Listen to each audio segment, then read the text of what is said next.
What is going on, ladies? This is Marcia and Brittany here with another episode of the LadyStrong Fitcast. And we are coming at you with a special edition episode in regards to talking about LadyStrong Fitness and location number 3. Trace. So the big question is this: how were two women who didn't cheat and purchase a gym franchise model, how were they able to spread their mission and purpose by empowering and transforming hundreds of women's lives through fitness, nutrition, mindset, and accountability with a micro gym business model of women only? That is the question, and this podcast will give you the answer. We are LadyStrong Fitness. Brittany, shall we? Yes. All right. So you know me, I don't come unprepared. I do have my handy dandy notes. As always. Yes. I think it's really, really important when we talked about the whole purpose is to be able to, number one, keep communication open with our community. Yeah. There's been a lot of buzz, as it should be, because we made a post yesterday of a possible location number 3. So people are talking, and we would rather you hear from the horse's mouth. Yeah. But I think that this is a great opportunity for us to share our stories. Yeah. I want to start with you in particular and where you first began in the history and the fitness knowledge that you have in your own personal journey and business as well before we even start talking about anything else. So. Yeah. Okay. So I didn't play a ton of sports in high school, to be honest with you. And I guess I did. I played basketball, played softball, mainly cheerleading, dance team was kind of like more my thing. But I played basketball 4 years of high school, and I played softball. And so like being like physically like active, and I lived on a farm. I grew up on a farm. So outside doing chores, like I was always a physically active person, but I also have never been like super fit, like ever in my whole life. So I worked out in college. I did Taibo, like all the things, like, you know, went and worked out, whatever. Like I never wasn't working out or wasn't physically active ever in my life, but I was never like super thin or like super fit. So in 2012, I ended up hiring a personal trainer in the town that I was in. And because I just wanted to start working out and I felt like I needed to start kind of getting more fit. So I did that for a little while, and then I got into Zumba. I had a friend of mine who I knew in high school who moved to Atlanta and who got into teaching Zumba. And I love to dance. I love music. So I'm like, let me get certified. I had a rec center in the town that I was living in. So I was like, hey, can I come teach Zumba classes here? So I ended up teaching Zumba classes, loved it. They were always full. People loved it. Did that for a while. Then Beachbody became a huge thing. If you know, you know. So I did Beachbody. I sold Beachbody. I taught Turbo Kick at the local rec center as well. And then I got all the DVDs and all the things. So I definitely got into that. Then the Les Mills era came in with Body Pump and all those things came in. So I was teaching a lot of like Group X classes at a rec center for a while. And then I met you. Marcia was actually my personal trainer for a while. I worked out at the gym that she owned. And that's when I got introduced to boot camp style workouts, boot camp style classes. And I thought to myself, I don't understand why I couldn't just start a boot camp. Like, why not? I mean, I had a huge following at the rec center. So I'm like, let me just do this out of my garage. So I had a big 3-stall garage. I ended up getting horse stall mats and putting horse stall mats down in my garage. And I actually ended up getting a grant from a local place in Millbank where I lived. That's how I bought my equipment. Like it was a grant money that I had gotten. I know that. I don't know if you knew that or not. Oh. Yeah. So it was a $10,000 grant. And that's how I got all my equipment. So I bought all my equipment. I hung the TRXs in the garage. I had everything there. And I started my first 6-week boot camp in 2014. I was working full-time as a business manager at a school at that time, and I was doing this on the side. So I was working full-time and getting up at 4:00 in the morning to coach and do all the things. And then it blew up. Like I ended up with like 60 or 70 people that signed up for my first camp. And I was like, holy crap, this is wild. I ended up like 3 months later going part-time at the school because I'm like, I can't do both. I was so busy. And then at the end of that school year in 2014, I quit. Like I quit my full-time job and I was doing boot camp full-time by the end of 2014. So that's how I got into that piece. And it was kind of a long-winded story, but I think it's good to like kind of hear the backstory because I wasn't an athlete my whole life. Very different than your story. I stumbled upon owning a business. It wasn't something that I ever thought about doing, but I think my love for fitness and getting myself healthy and then helping other people is how I got there. So had the boot camp, ended up selling that, ran your gym for a little while, and here we are. So awesome. Yeah. Very cool. I think that's a good way to kind of segment my story because we kind of tie into each other. Yeah, we're definitely intertwined. I will do a Cliff notes version of my story, but unlike you, I'm on the opposite end of the spectrum. I was an athlete my entire life. I did volleyball, basketball, track. As you very well know, in high school, I received a Florida basketball scholarship. I landed a great corporate job after I completed my college career. It allowed me to travel all over the world, 49 out of 50 states and 7 countries. I did that for 5 years. The economy hit hard, if you guys remember, back in 2009, and I got laid off. That's when I found MMA through a mutual friend, and I grew rapidly in the sport. I just think a lot of it had to do with my athleticism. So along the way, I started to gain the skills. But after MMA, I did MMA I started in 2009. And during that same time, after corporate, I still needed to work. I wasn't bringing in any of them. So what I did, I ended up working for Anytime Fitness as the general manager. I played 2 different roles. We didn't have any trainers. I was a trainer. So before my shift, I would personal train. After my shift, I would personal train and do boot camp. So I have personal training clients and group classes. So I was working literally around the clock, 24/7. So fast forwarding a little bit, after Anytime Fitness, I ended up doing my own thing, and I pursued my own journey and opened up, which was back then called Black Widow Academy. We rebranded to CrossFit. So I journeyed off on my own. I literally took a lot of the clientele that I had from Anytime Fitness and applied it to my business and doing that. But what's really cool is that I gained the skills and the knowledge and the understanding of business through working at Anytime Fitness. And what makes it so intriguing is that think back then in 2010, 11, and 12, there was no social media to do marketing or advertising. So a lot of the things was referrals, word of mouth, picking up the phones, cold calling, things like that. So after that, I ended up opening up another gym. So I had 2, right? That's where I met you. Fast forwarding a little bit, I was still doing MMA. When I met you, I then decided to pursue fighting full time, which is how I sold my business to you.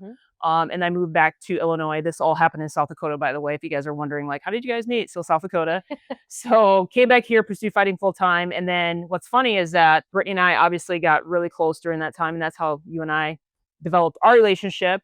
And then you ended up closing down the gym to come move to Illinois. And I remember, I'll never forget this. We looked at each other and we didn't know at that point in time, we were working odd end jobs. I was still doing the MMA, but we're like, should we do this together? Because I knew we were a force to be reckoned with doing it separate. And I just, asked him, like, do you really want to go down this journey together? Because we knew how much it took to get to where you needed to be in order to start a business all over again from scratch. We were babies at that time. We were in business. We were very much so. So we decided to do it.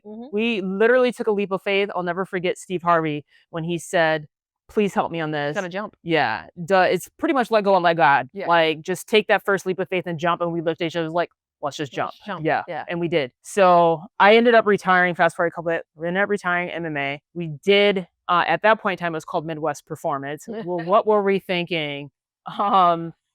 That's a whole nother story and how that name came about, but it tied into me training at the facility that I did. So we actually started our business in my training facility, my MMA training facility. We ventured off, we got our first brick and mortar, and that was in 2016. That was also a scary journey as well. Yeah, it was fast. We had no staff. It was just you and I. We did all the sales. We did all the cleaning. We did all the coaching classes. We learned a lot of mistakes, a lot of failures. But what we did do early on in our business is we invested in ourselves and hiring mentorship. And I think if you want to add to that, but I think that would be the next kind of. Yeah, I think just to summarize the story, because we probably have a lot of people, like our Geneva ladies don't know really anything about us, to be honest with you. So I feel like Marcia and I have been doing this for almost 2 decades. Yeah. 2 decades for sure combined, but separately. Yeah. And we've done everything. We've been the coaches. Like you said, we've been the salespeople. I think we are different than a lot of business owners that people see, gym owners that people see, because a lot of times you don't really see the owners or know the owners or their story. But for us, like, we grew up in our gyms as business owners. We really did. And it has led us to where we are now. And like Marcia said, to segue to the next topic, was investing in ourselves and investing in mentorship. And I think a lot of people call it the cheat code to business. It is. If you guys love playing video games, I've never really gotten into it, but I do remember back in the day, Nintendo 64, Yeah. So there's, PlayStation, you can place, get the cheat yeah, to codes. get the cheat Yeah. codes. And I Yep. feel like hiring mentorship when we learned earlier on in our business. And I think that's why where we are today is because of them. Yeah. And I would say that it has opened up doors in more ways than we would ever to do on our own. Yeah, I think that having people that you can learn from, right? Learn about the mistakes that they made and the growth, the dumb tax, I think is what Alex Hormozy calls it, the dumb tax. You don't want to pay the dumb tax. And granted, we have paid enough. Like we've paid a lot. But I think being able to lean on mentors and learn from coaches in all different kinds of programs. We've done a ton of different programs. We've had a ton of different coaches, but they've always been above where we want to be. We've always kind of capped out one program and then went to the next one. You probably hear this, right? Is like you always want to be the dumbest person in the room. In any room that you walk into, that's always our goal. In any program that we walk into, any coaching group that we walk into, we always want to be the little ones. Yeah. We want to learn from the people who are ahead of us because that's how we grow faster. Yeah. Ella's giving her 2 cents Yeah. as well. Thank you, Ella. So to add to that, Brittany, I would say that I will never, regardless of how far I am within the business, stop learning and developing and growing. And I would continue to invest in mentorship. And we still are to this day. And I think that there was never a point in time. I remember when we first started, we couldn't afford it, but we asked ourselves, like, it's not how do you afford it? It's like, Couldn't afford not to. yeah, exactly. It's not like, well, what do we do? It's like, well, how do we be able to afford it? And we did. So, which brings us to why did it take us 9 years to open a second location? Yes. So we always felt like we were never ready. We Always. never felt like we had squeezed all the juice out of the lemon, Marcia likes to say. And that was true for many years, from how we did our workouts to how we sold our memberships to the team that we had to how we had our studio set up to the equipment that we were using to the different services that we offered. We never felt like for 9 years that we had really mastered every piece of LadyStrong Fitness and gotten it to a point where we knew it could scale and we knew that it was something that people needed and wanted to be a part of. Yeah. I think that's where a lot of business owners make the mistake, is that they have that shiny toy syndrome where they get really excited and they want to try new things. And then they think that they're ready. And then when they end up implementing and executing those things, they end up failing. We've done that. We have. But I just kept saying, we're not ready, we're not ready, we're not ready. And sometimes it seems like we're ready. And I'm like, no, we're not. I just felt like something's missing. Yeah. And if it was, adding that service that would help serve our community better by implementing the Stronger Semi-Private. And after that, I'm like, we're ready. Yeah. I think too that there were a lot of times we went and looked for locations. And if you know anything about Marcia and I, you know that we are very faithful women. We are God is a huge part of why we are where we are, and he is a huge part of our life. And I always believe that he never let us say yes to things that we were not ready for. And there were multiple times where we went and toured locations and did this and did that, and it never worked out. And there was always a reason for that. I never questioned it. Yeah, it never did. We just believed that, like, at the end of the day, if it's going to happen, it's going to happen. And so, like you said, after we added the semi-private program last year in September, it's been a year since we've had that program, and also have developed the team of people that we have 100%. right now. That was the trigger point for us to be like, we're ready. I would agree. And then on top of that, the systems and processes. I believe, like, for an example, is being able to serve our community on a higher level, and what that entailed with having accountability, and what does that look like from an accountability perspective. And we're doing all the right things, right?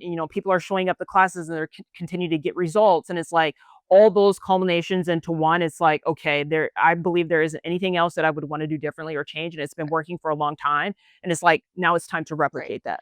And I also believe too, is that it doesn't have to be perfect. True. It needs to be like 80 to 90% of the way there, because at the end of the day, it's never going to be perfect. That's true. You're going to lose people. You're going to gain people. Like, they're going to have good seasons. You're going to have bad seasons. That's business. Yeah. That's business cycles. Yeah. If you always wait for it to be perfect, you will never be able to scale. So you have to be able to say, listen, this is where it needs to be, and it is running smoothly with outside of you and I being there. And can we do this again? Yeah. And which it led us to Geneva. Geneva. Yeah. So Geneva is our second baby. And it's like having, you had your first child and now you have your second, and you love the second just as much as you do the first. And that's kind of where we're at right now. I love everything about it. I'm very, very, very excited, because if we're able to do it not once, but twice, I can't imagine what the third will be like. So did you want to add? Yeah, I just wanted to add something. Okay, because I have something too. Yeah. So what's interesting is that it's scary to have a second one, right? Because they say like, yeah, you can do one, like that's easy. Doing two isn't even that hard, right? But it's the third that gets it. But Geneva has culminated into everything we've always believed Lady Strong Fitness would be, and it's done it immediately. Like within the first month, it was exactly the way that we wanted it to be from the beginning. And that is how I knew, I'm like, we can do this over and over again. Like we have actually really figured this out, and we've really been able to build a community and a program that really changes people's lives. Which essentially what we're doing is adding fuel to the fire. And now it's just taking off like wildfire. And that's exactly where it's at. Once you have everything, you have the amazing team, you have the systems and processes out, and your community is getting results. They're doing very well. And it's just like everything culminated, like we said, into one, and just dumping that fuel on the fire lets us know that we're ready for that third one. And a lot of people will say too, like, oh, you should have just kept the one and like just really grown it. And it's like, but that's never been Marcia and I's vision. Marcia and I's vision has been to have multiple of these, like double figure, triple figures of these. And to do that, like we had to jump in and go all in on saying we don't need them to be perfect, but we need them to be what we need them to be. We've also made some sacrifices, and one of which I would like to discuss, and this is being transparent and very vulnerable, is like we've always talked about having a family. And it's one of those things that I would rather, and it's a personal preference of mine, to be able to spend the quality time with my family and not necessarily have to divide my time between business and personal, which is why we've always held off on having kids. And maybe at some point in time, it will happen, but at least I'll know I'll be at a point where I don't necessarily have to make those sacrifices earlier on, like where we are today. For sure. So with that being said, when it comes to the third location, again, being very transparent, I want to talk about the investment side of things. So first and foremost, like, how are we able to grow? A lot of people are like, how are you guys doing this? Like, probably think we have a money tree in our backyard. Contrary to popular belief, we do not. I wish. Growing a corporately owned business, and it reminds me of the Raising Cane's guys. So if you don't know this, Raising Cane's is not a franchise. It's actually fully corporately owned by one man, one person. He's been on Shark Tank before. But if you hear a lot of corporately owned businesses stories, like it was bootstrapped. A lot of it was getting people to believe in you and invest in your dream and invest in your business, which thankfully we have an opportunity to have people like that on our side who are like, we believe in you guys, we believe in Lady Strong, and we really want to be a part of your guys' growth, and have been able to help add fuel to the fire. Yes. Which also leads to the conversation that you and I had invested in when it came to Anne. Yes. So we had already pretty much gotten Geneva, the lease was almost ready, was essentially signed. But if you are familiar with the brand Solid Core, the owner of that, her name is Ann Malum, and she's a boss HBIC, like she's awesome. And Marcy and I were like, we need to talk to this girl because she corporately owned, she had investors, but she corporately owned all of her, it was never franchised. And then she had an exit recently last year for 8 figures. So we were like, we got to talk to her. No, I believe it was 9. I could be wrong, but it was 8. Okay, was it? Yeah, it was 8. Yeah, it was 8. So we're like, we have to talk to this girl, but she never did coaching. She didn't do coaching, nothing like that. Well, one day I was scrolling on Instagram and all of a sudden I see I'm doing individual calls. So I was like, we got to figure this out. So we did. We booked a call with her. We got on the call with her and we were talking to her. And the first thing she asks is, why is it taking you 9 years to open a second gym? And we were like, okay, yeah, all right, well, touche. We couldn't answer that question. But I think it says a lot about when we told her about our business and the stage and where we are in the business. That's when she's like, okay, well then why don't you have more than one? So hearing it from someone that has not only exited their business, but is exactly where, she was at one point in time where we are today. It's like, we looked at each other and we're like, well, shoot. Wow. Well, then, and I feel like that was kind of the catalyst, to us being like, we got to do this faster. Like we're going to have to accelerate this, because to Marcia's point too, like we do want a family, but at the same time, we have made the decision together to invest in this business now and growing this business now so that we can enjoy a life later with babies and kids and traveling the world and doing all these things. And I feel like that's why we have made that decision together. So we have investors, we have people who are, that have really gone 10 toes down on us and have really put a lot of faith in us. And we're very excited for that. But I also think that it's not just the investors, it's our team. We have an amazing team of people behind us, our green squad, that wholeheartedly believe in everything that we do and always want to be a part of what we do. And let's be honest. Let's be completely honest. These guys could make more money somewhere else. They could go, and they're all talented and they could all go and do other things, but they believe in LadyStrong so much. They believe in us. They believe in our team and our community so much that they're just like, we're here. We're ready. They want an HQ. They all want to be part of something bigger than themselves, and that's what makes them so special. What I do have to say in regards to the team, I look back at every single person that has worked for us that is still with us today. If it's Jess, when Jess started out, she was just part-time. And then we promoted her to studio manager. I look at when it was Christian, when he first started, Christian was just part-time coach. And now he's a lead trainer. You know, and I look at Allison started out as a member with her mother. And now she's full time. And I look at Ella, every single person Christina. every single person we love hiring within, but they were either a member at some point or time, they were either part-time at some part or time. And now we've, you know, not only are they full-time, but they're developing their skills. And it's just perfect example. Look at today. We took a class with Coach Allison. And we looked at each other and we're like, she is amazing. Did she start out that way? Of course not. But it's just the amount of reps that she's put in, the skills that she's, you know, been able to develop over the last how many years now? Like 3 years.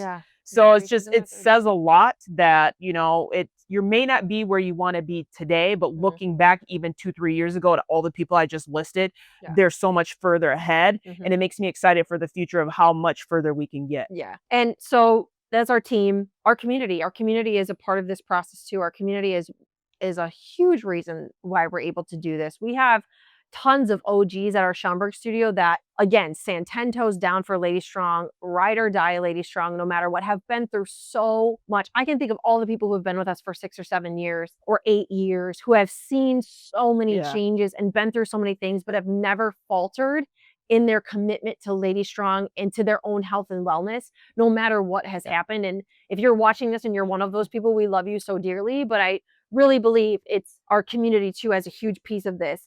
But change is hard. And I would say I'm glad that you brought that up, because, you know, a lot of people don't like change, and to see all the changes that we have made, they could have just been like, I'm done. The other thing too is that Marcia and I have taken a lot of personal risks in our life. I was like gonna say that. We get asked all the time, like, it's been a long time since you take a vacation. Why haven't you taken a vacation? Honestly, for me, it's just like, I'm just keeping my head down, and you don't realize how much time, you know, how fast time is until you look back and you're like, holy shit, it's been 3 years since we've taken a vacation. But it's like, okay.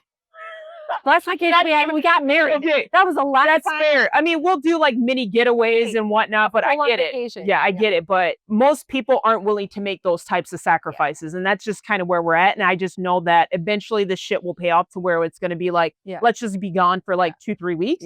And, you know, make up for lost time. I also think too, like, not even just like personal sacrifices that way, but like even personal financial sacrifices. Like, a lot of people would have just had one gym and bathed in money and moved on, but having 2 gyms and moving on to 3 requires, like, of people who aren't capital backed, or like have, you know, other businesses that they can pull money from, like, requires the owners to really, it's scary. Like, it's one of those things where we do have a lot of personal sacrifices in this, from a financial perspective, from personal life, our relationship. Like, all we do is talk about business. And I think people don't realize that, a lot of that is a piece of this. But again, no risk, no reward. I agree. I also firmly believe that now that we do have these investors, the last thing I want to do is let that person down. I feel as though, like, you know, it might be their child that they're working so hard for, but for me, it's like, I'm not letting these investors out. And I want to prove to them that, like, you investing in us was the best decision you ever made. And I think the fuel to the fire is all of the above that we just talked about. It's not only our investors, but it's our community who has our back, who always has been there. It's our team of people who believe in us and are manifesting these jobs and these things that they want. And it's working. It's working. Like, we have so much to work for that it just, you wake up every day, you go to bed every day, eating and bleeding and breathing this, but I wouldn't want to do anything else with another team, with another community, with another person. Like, this has been awesome and I can't wait. And now we can kind of talk about the next thing. Number 3, timeline. Yeah. So as we're recording this, Brittany, I think we need to put a timestamp on it, but Yeah. it is Saturday, September 26th, 26th, is it? And 27th. we're just terrible when it comes to that. So 27th. Saturday, September 27th, and what the next year looks like for Lady Strong Fitness. It's crazy to say this out loud, but yeah, we're looking to have the LOI signed or Yeah. negotiated by the end of this year, which Mhm. is around the same timeline Mhm. as Geneva this time last year Mhm. is when What we we were started. doing, yeah. Yes. Yep. So that takes time, obviously. I think of last year, we had the holidays, which kind of slowed things up. Who's to say that may or may not happen again? Mhm. But fast forwarding to the beginning of next year, Q1, we definitely will have the keys in our hand to that Yeah. third location. I put late Q2 to early Q3 of 2026 for opening date. Is this being recorded? Yeah. Okay. We're putting that on the we're putting that you said keys in hand in Q1, which is what it was. Yeah, it was Geneva. We had the keys in March. hand, and We're trying to build on no, I March. thought, yeah, we did. It was like March 13th. Mhm. I will never forget that day. It seems just like yesterday, but yes, it was Pre-sale in March. June. Yeah, we started pre-sale in June. We We did our opened end of July. soft opening in July. So that took from start to finish 6 to 8 months, including the negotiating phase. Yeah. So we anticipate for the same thing to happen here. So by this time next year, we should be already have had our And grand talking about number opening 4. and talking about number 4, which is crazy and insane. But you guys are probably wondering, and we've been getting a lot of questions because we've been putting some things out there as to where exactly the location going to be. Are you gonna say it? Are you gonna say? Even I was like, Mom, what is it? What is it? Should we tell him? Oh boy! Are you gonna say it? On 3, 1, 2, 3, Chicago! Oh, yeah! we are coming. Let's go. I'm about positive. Yeah, even I was like, yeah. I'm about positive not a single person Yes. would have thought Chicago based upon all the other subdivisions we Yeah. had put on there. Yeah. Let's talk about why the shot. So, number 1, retail inventory in the suburbs has been really challenging. We have been looking since we looked for Geneva. We have had surveys in our lap from our brokers, and it just nothing has really landed. Pause for 1 second because I do Oh. want to talk about I'm just going to rewind for maybe I don't know, a couple weeks, couple months. Even when we finished the grand opening, I was literally the next week. Yeah, I was already touring. touring places. Yeah. So Mhm. just to let you know, this is something that just did not just No, land in our yeah, lap we've been overnight. I was literally in every suburb. yes. In Yeah. every suburb we could think. So I personally Yeah. was looking at after that grand opening in Tons of Geneva, I was Yeah. right out of the gate again. And mind you, there are certain criteria that these locations have to Yeah. there's a box that Yeah. these locations have to fit in order for us to say yes. Obviously, it has to make sense from a demographic perspective. It has to make sense from an income perspective. Yeah. It has to make sense from a financial perspective for us. And Um, looking in the burbs, none of those. It was a Nothing, couple yeah. were checking off the boxes, but it wasn't. boxes. Yeah, exactly. That's where Yeah. I was getting at. Not all the boxes. So, which is why I'm like, this is really hard. We need to come up with a plan B. Yeah. So, Chicago's been on the radar. it has It been. always has been, but we never thought it would be this soon. Yeah. We were like, do we really want to dive in? Because let's be honest, Chicago has a very affluent fitness market. There are a lot of brands that are already down there. But what's great is all the brands are already there. Yeah. They're already there. We don't have to worry about Orange Theory coming in after we already are there. We don't have to worry about F45. We don't have to worry about all these other brands coming in because they're already there. Yeah. So now we get to go in and be the disruptor, which is really cool. Yeah, I love that. And I'm very excited for that. So Yeah, me too. I don't want to disclose exactly where we're looking at or anything like that right now because we're in negotiation and things like that with stuff. So And things we don't can want happen. things Yeah, can happen. yeah. So, but we'll let you know that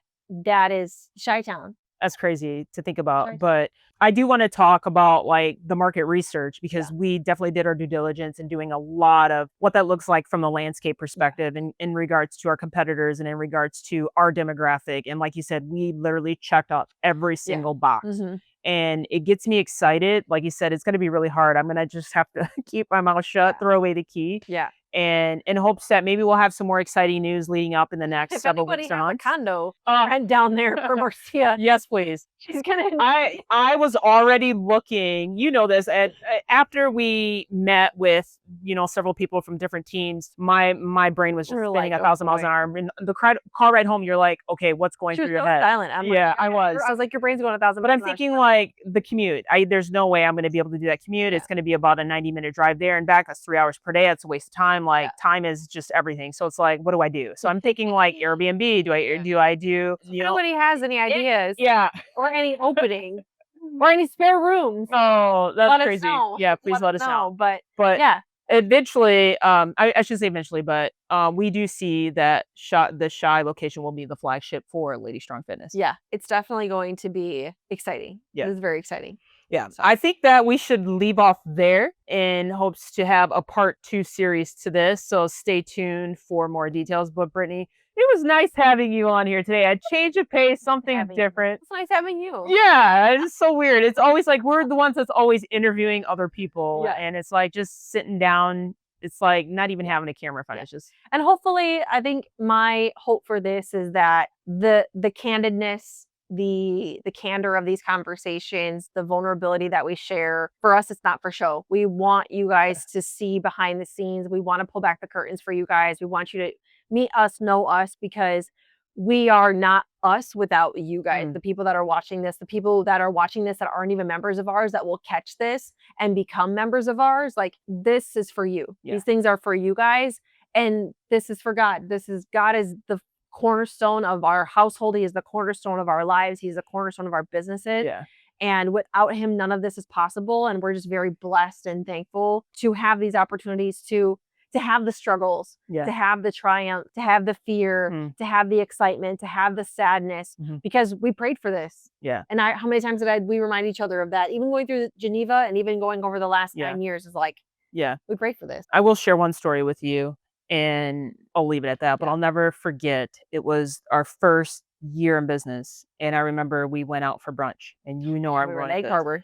And you looked, you looked at me, and I started crying, and you're like, "What's wrong?" And I said, "I don't think I can do this anymore." Just the amount of sacrifices we made then and how hard it was. And if you know anything about me, I just don't give up. But at that point, I was done. It was a lot to take on, just you and I. And I look back, and I'm so thankful when you grabbed my hand and you started crying, and you just said, "Please, for me, don't give up. Don't give up." And I thank you for I'm not gonna cry. We should Shall I- we should cut this now. I do want to thank you, because that's why we have each other to lean on, because I would have given up at that point in time. I'm so thankful that I did. Been dragging each other along ever since. Yeah. So if you guys have any questions or comments, please feel free to leave them. We'd be more than happy to respond to those. Yeah. So with that being said, God bless you all. Have an amazing day, and we'll catch you on the next episode of LadyStrong Fitness. Take care, ladies. Bye.